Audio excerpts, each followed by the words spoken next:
It's feeding day. We have live rats in the room. The rest of the snakes are going absolutely mental. And let's take a peek at the two girls that have ovulated.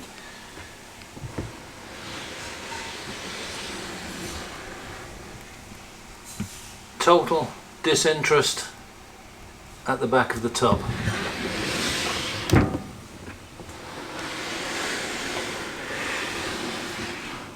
Again, total disinterest, even though the rest of the snakes are absolutely ravenous and firing out of the tubs. These two girls are just not interested. They're doing what they've been doing for the last 2 weeks, absolutely nothing.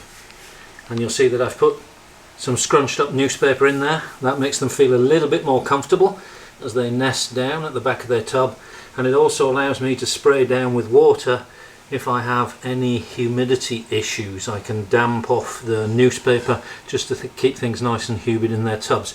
But what a dramatic difference in behaviour from earlier in the season when these two girls were flying out of their tub to be fed, and now they're just absolutely disinterested at the back of their tubs. Contrast that with this girl here, who is staring back at us out of the tub. She is going through her ravenous eating phase, and we will need to use a hook to open this tub to feed her.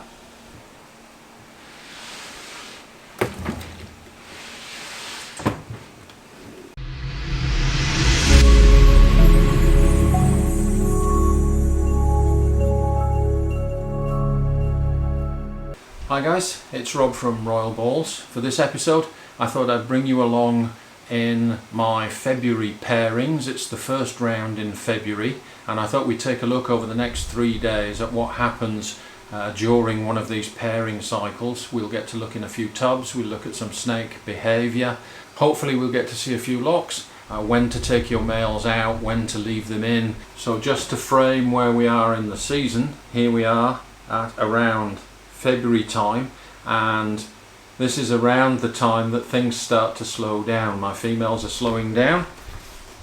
Some of them are still eating quite strongly, but a lot of them are now slowing down, and I'm feeding them smaller meals to aid with digestion. And you'll notice that the female snakes are moving around a lot less than they were. All the energy they have is going into building those follicles, and as we get closer and closer to ovulation, you'll notice the snakes become less and less active. And we're getting to the stage where we do need to start getting in some of those critical locks, particularly for the females that earlier in the season hadn't locked. We need to start seeing locks on those girls. Here is my breeding book, and you'll see that I have a list of all of my pairings for this February, which I planned out last week. And what I did was to look back through my breeding book to see when the last pairing occurred and space it out so that they're about a month apart. So I have a big group of pairings early in the month, I have a smaller group of pairings for the middle of the month, and I have an even smaller group of pairings for later in the month. I like to get my pairings done early in the month. This gives me flexibility to resolve scheduling conflict. If there are any issues over shedding, snakes miss their scheduled pairing, I can reschedule that for later in the month. I also like to get my pairings done early in the week. Friday, Saturday or Sunday is feeding day, so I like to get my pairings done so there are no clashes with feeding days. There will be no feeding over the next 3 days while this pairing is in progress. I do not want the smell of rats in the room to distract the snakes. I want them to be fully focused on the issue at hand, which is breeding. This is my daily log where I take note of everything that happens on a daily basis, and on Friday it was feeding day, and I made a note of snakes that did not eat, and all of my snakes ate apart from a couple of the females. The two females down here that have already ovulated of course didn't eat, but there are a couple of other females that did not, and all my males are still eating, which is great news. apart from notably one of them, which we'll take a look at in a moment because I've been asked a lot of questions about males, so we'll have a look at him. Now, this is my stud male, the Leopard Lemon Blast Desert Ghost, and this Friday he refused food, and when I checked back in my notes, and I'd already made a mental note anyway, he also refused food last week. So he's refused food twice. If I look at his feeding card on the back of the tub, I can see he last ate on the 15th of January, which is only 2 weeks ago. So that is not really a huge deal. And as I said, I wouldn't normally take tubs out to show you guys, but I'm making an exception here. I can already tell from looking at him that there is nothing wrong with this snake. He is in perfect condition. He hasn't lost any weight. He's not looking skinny. He might possibly be just starting a shed cycle, but I think we're okay for today. We're going to squeeze him in the female's tub, but this is definitely one to watch. Earlier in the season he was being paired up to the 2 big girls that have already ovulated and 1 other female, so he was servicing 3 females.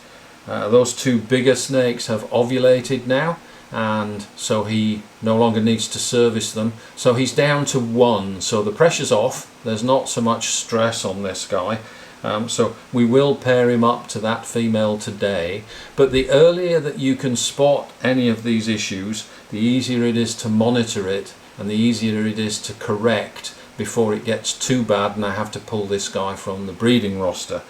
A couple of weeks off food is nothing for this guy, so we will carry on pairing him this time, but I've already made a mental note that this guy does need to eat, and after this round of pairings, because he's only on 1 female now, he will get the rest of the month off, and I want to see him eating during that month. Otherwise we'll need to relook at his condition.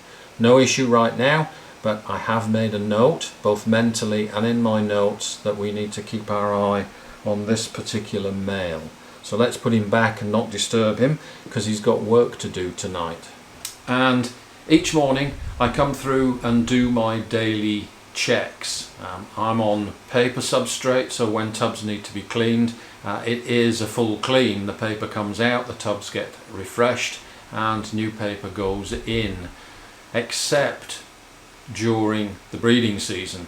I think we've discussed this before. If a tub needs cleaning because it's dirty, it's wet, it's messy, I will clean it. But if a tub just has a little bit of urates or yellow paper in there, I will leave that tub and not clean it. I will refresh the water, and my daily checks involve minimal disturbance. I like to open the tubs, take a quick peek in there at what all my females are up to, try and read the signs without actually touching them or taking the tubs out of the racks, and then close the tubs up again. We've discussed the reasons for this before. Your female snake has set up home in her tub. It's her territory, it's where she feels secure, it's where she's going to lay her eggs, and she's not going to move around much. Normally in the wild, food would come to them if she's chosen her location carefully, and she's not going to expend any energy looking for a male. It's the male's job to find her. I don't leave tubs so smelly that it smells in here. It does not. My wife would never tolerate that. But there is a scent in here that the snakes can certainly detect. And the female has actually set up shop in her tub, and she's put the chemical equivalent of the red light outside the tub to show she's open for business, and I want to take advantage of that. I don't want to remove those scents, so not ultra clean during the breeding season. If you have cocoa husk substrate, for instance, you can do spot cleans rather than full cleans to achieve the same thing, and this becomes a little bit easier to do as your females start to go off food because the tubs stay cleaner for longer. Minimize the disturbance to your snakes. Do not touch them if it's at all possible not to. Now, I don't normally take tubs out to minimize the disturbance, but I'm going to make an exception for this video so that we can see what's going on. If you do see snakes out on the table in their tubs, I wouldn't normally do that. I'm doing that for the video. This exercise of breeding might seem to be a little bit haphazard, but actually this is a very carefully choreographed ballet dance that's been planned well in advance, and the devil is always in the detail.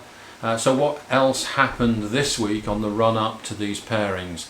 As well as getting prepared during the week, I'm taking note of any snakes that may be going into shed. On all my tubs, when I come in here, at a glance I can see when I start pairing up my females at the start of the season, they get a green tag. If I notice that a snake is going into shed, I'll put a red tag on the tub. So during the week I've been noticing if there are any conflicts, any tubs that have green and red tags, I may need to reschedule. On my scheduling list I noticed I have a conflict with one of the males for the second half of February's pairings.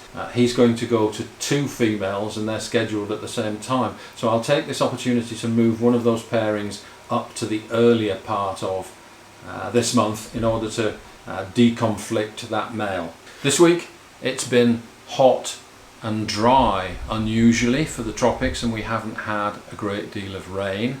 I've had a couple of snakes that have been in shed. I've got a couple of males that were in shed during the week that I want to use this time around, and I didn't want to have any shedding issues, so I scrunched up some newspaper, put it in their tubs and wet it down. Probably not necessary because the humidity hasn't dropped that much, but those snakes all shed out without any difficulty, and I would rather take the precaution ahead of time to make sure they shed rather than have any issues during the pairing. It did rain last night, thankfully, so the humidity is back up. It was wet again this morning, so hopefully it will rain again this evening when I start pairing snakes up. This is in the morning and I'm about to do my morning rounds and daily checks, so let me get on with that. And I promised you guys that I'd let you know what was happening with this girl. She is the girl that starred in my reabsorption episode, and sure enough on Friday she ate, and you can see that she is probably also just going into shed. That would be quite normal. Big hormonal changes after reabsorption, as you would expect, and that usually induces a shed. She's looking quite dull. Now this girl, I would have the option of continuing to feed her and see whether she goes on to develop that second row of follicles. But let me just compare and contrast with another snake, if I can squeeze them both into the view. Here we go. I have another normal female, which earlier in the season was displaying no interest whatsoever. Look at the startling contrast in the colour. These girls are both normals. This girl is now glowing. She's looking very, very healthy. She's slamming food at the moment, and she's packed on a lot of size in just the last few weeks, whereas this girl is going the other way. She's shutting down. You can see that she's dull. She is going into shed, but you would also notice the stark contrast in the colours of these two snakes, even if she wasn't in shed. So I do have this girl as a backup alternative female to put exactly the same male to. So I'm going to rest this girl this season. I'm not going to feed her heavily. She'll go back onto a normal feeding routine, and of course we'll monitor and see how she goes, but I have no need to actually push this female since I can use this one. So this girl is being substituted on the roster for my upcoming February pairings, and we'll put this girl back in the rack and rest her. This girl, just as a point of interest, has a hide in her tub. This is a big clear tub and it's a little bit on the big side, and you'll notice that she's not using the hide. She's sitting on top of it. She's cramming herself into that small space between the top of the hide and the top of the tub in the rack, And that can sometimes make it a little bit difficult to get these tubs actually out because she's squeezed right in there. So that's something that usually happens with ball pythons. Sometimes they do not use the hide, they sit on top of it and cram themselves into the even smaller space between the top of the tub and the hide, and that's just what this girl is doing now. This girl here is the fire female that laid for me in October, and this is the snake that was quite overweight.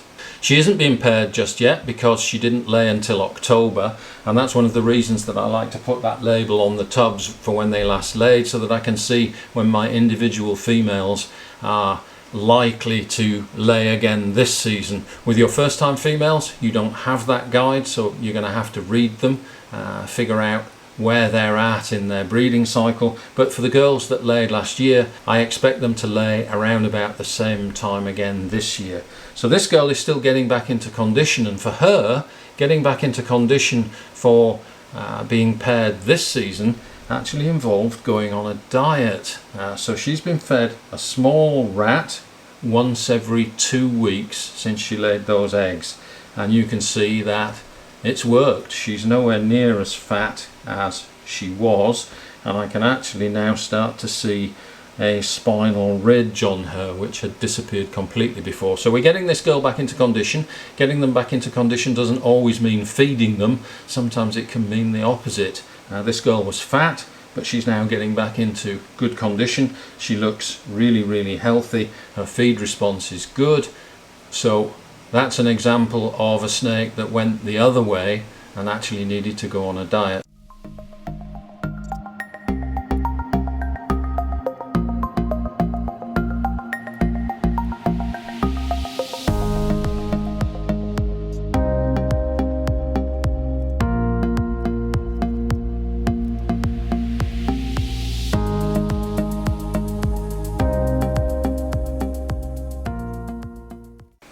Okay, it's 8 o'clock at night.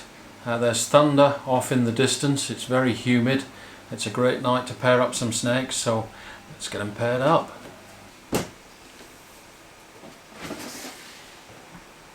So this first pairing is the Fire Clown male, and he is going in with the first time female, the Vanilla Yellow Belly female. She's tucked away under the newspaper here.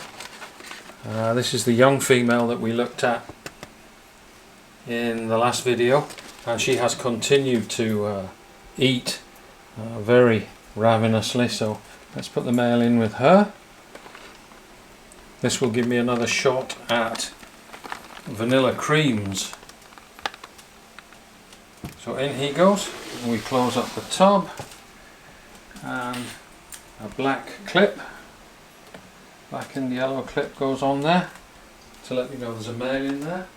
Leopard Lemon Blast Desert Ghost male, and he is going in with the Pastel Vanilla Clown female to produce some double het, Desert Ghost Clown double hets.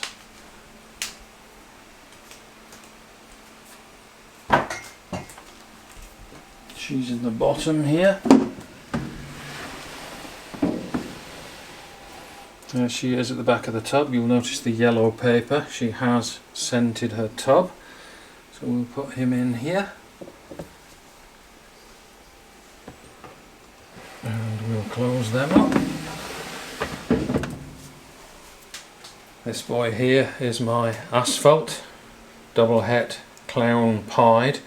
This is the guy that has not been locking with the Silky Way, so we're trying for freeways with this, and everything that's not a freeway will be yellow belly because she's a super yellow belly. And her tub is marked with a shedding tag. I think she's just going into shed. She's looking a little bit pink, but we'll stick him in anyway. And we'll see how they go. I can always take him out and try again after she sheds, but let's put them in and see how they go.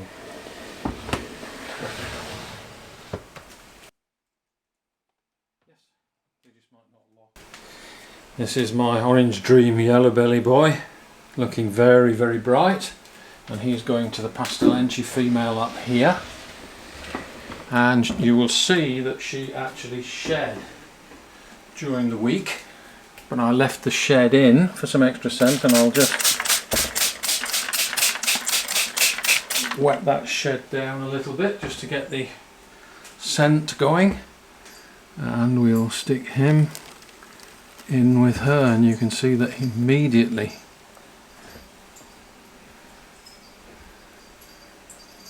physical contact immediately. This is good. We'll let them get on with it.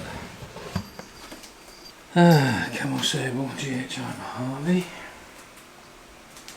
And this big guy here is my GHI Mojave. He's going in with the Camel Sable girl here. Another first time female. They've had one lock already, so we'll put him in. They almost look the same. So this is one for the dark side. She's still ball wrapping, getting nice and chunky.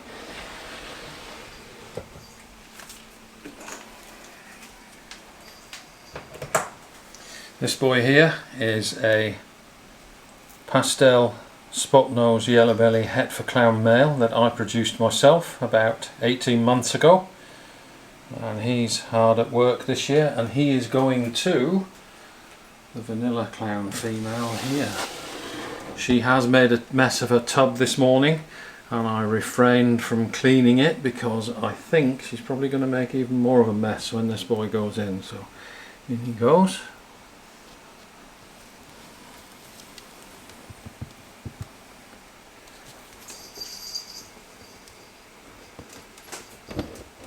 And we'll leave him to get on with his work.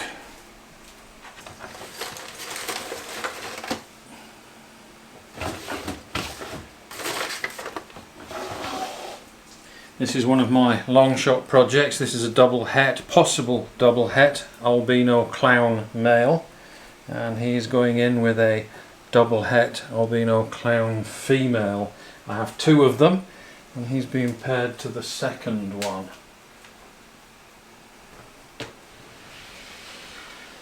Here she is, ball wrapping, building quite nicely. Let's see if we can get this boy in there. There he goes, quite willingly.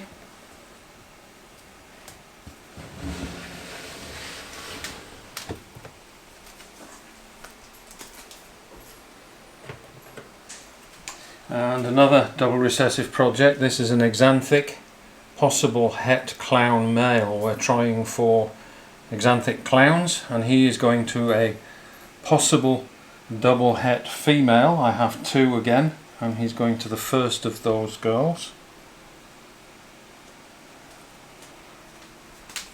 which is this one here. She's quite alert.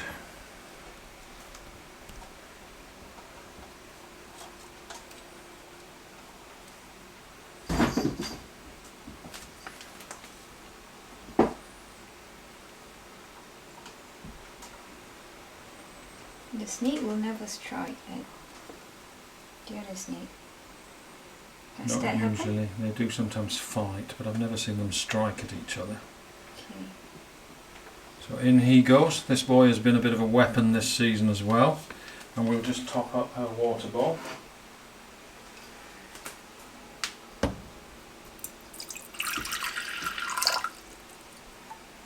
We'll leave him.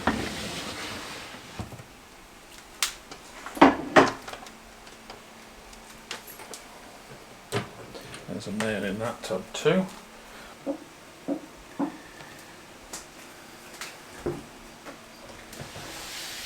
The next male is my pastel pied male, and he is looking hungry. If I'm not careful, I'll get nipped. So let's just pull his tub out so that we can get a This is quite a big male, proven breeder male. He's bred several times for me, and he is going in with the visual pied girl here, who we tried to breed last year and she didn't go, so she's now well over 3 years old, and she is building again this year. So let's put the pastel pied in here.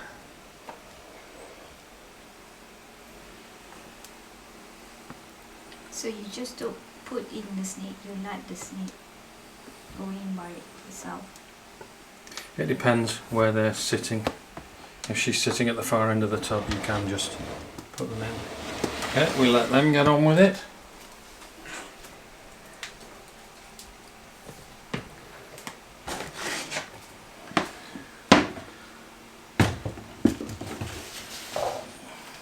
And the final pairing for this round was going to be this girl here, the normal girl, that actually started eating again this weekend, and we suspect that she has reabsorbed. But we're going to use the same male that was due to be paired up to her. This is my Enchi Cyprus Ivory male, and he's got a bit of poo on him. And we're going to pair this guy up instead to the other normal female that I have. And she's on the far side of the tub there, so we'll just take the hide away and stick him in.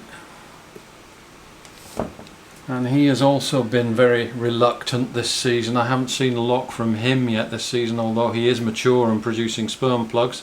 You can see them scenting each other. They're smelling each other. So let's leave them to get on with it.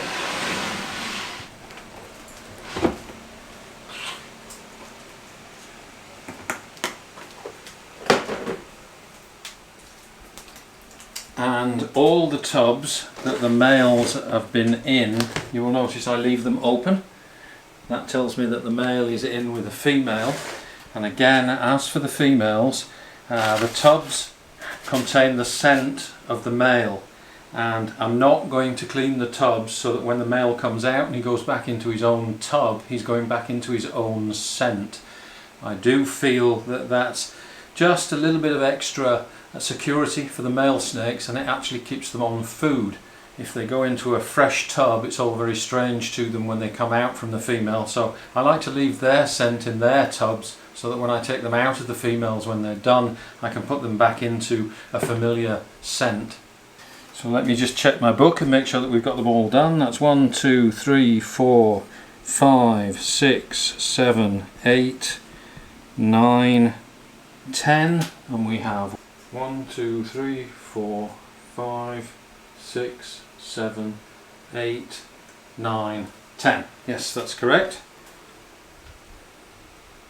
So I put a date stamp on the book for when each of those pairs went in.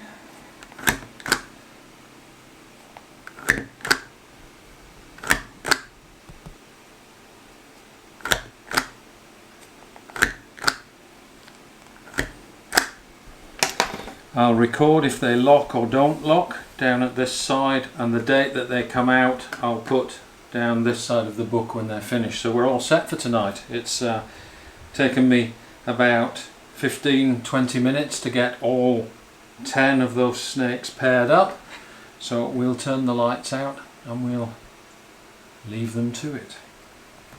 Okay guys, the snakes are in, and we're going to come back and take a look at those snakes. I'm trying to include as much detail as possible in this video so that you guys can get an idea of what I look for, but unfortunately it's made the video really long. So we've reached the first critical stage and the good bit is still to come. We're going to look at some snakes actually breeding, and I'm going to show you what I look for when I pair my snakes up. But we're going to split it into two parts, and part 2 is going to come up in the next few days, where we follow the snakes through 3 days of this breeding cycle. So apologies for that. I hope you enjoyed this video.